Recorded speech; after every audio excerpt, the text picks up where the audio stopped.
ஏனென்று சொன்னால் B team என்று என்னை பற்றி சொன்னார்கள்.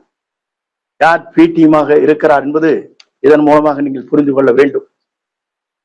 அது மட்டுமல்ல, 3 முறை அம்மா இருக்கின்ற போதும் அம்மா மறைவுக்கு பிறகும் ஓபிஎஸ்ஐ மட்டும்தான் முதலமைச்சராக அருகிலே அமர்த்தினார்கள். ஏன் உங்களை அமர்த்தவில்லை முதலமைச்சராக என்ற கேள்வி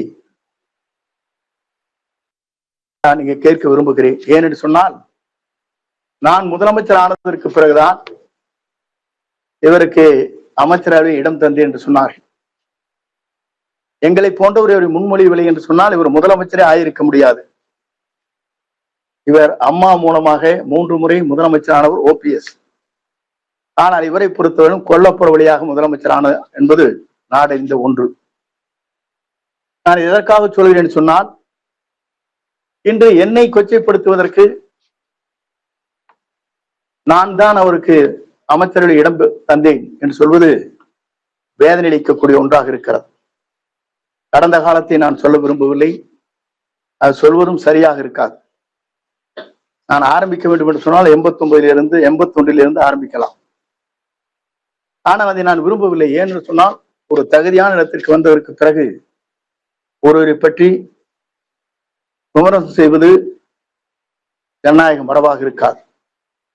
என்னை இவர் சொல்லி இருக்கிறார், இந்த தொகுதியை பொறுத்தவரை 45 ஆண்டு காலம் சிற்றரசை போல வாழ்ந்தாரை தவிர மக்களுக்கு எந்த பணியும் ஆற்றவில்லை என்று சொல்லி இருக்கிறார்.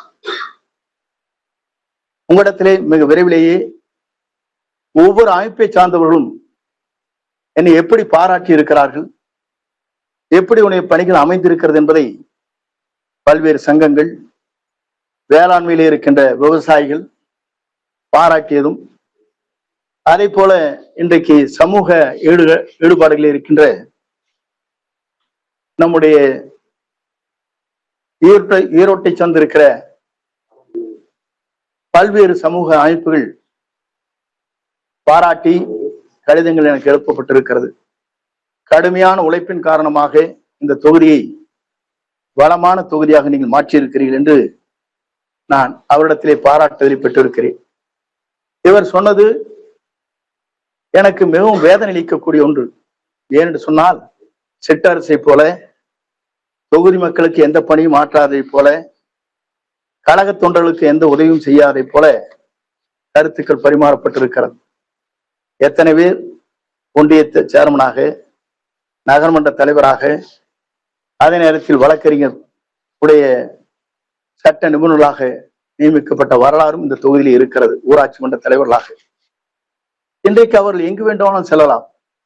அது ஜனநாயகம் முறைப்படி அவர்களுக்கு அவருடைய கருத்துக்களை பரிமாறுவதற்கு அவர் எங்கு வேண்டுமானாலும் சென்று, எங்கு வேண்டுமானாலும் சென்று கருத்துக்களை பரிமாறலாம். ஆனால் குறை சொல்வதற்கு முன்னால் இவர் என்ன செய்தார் என்று சொன்னால், இவருடைய மாமன்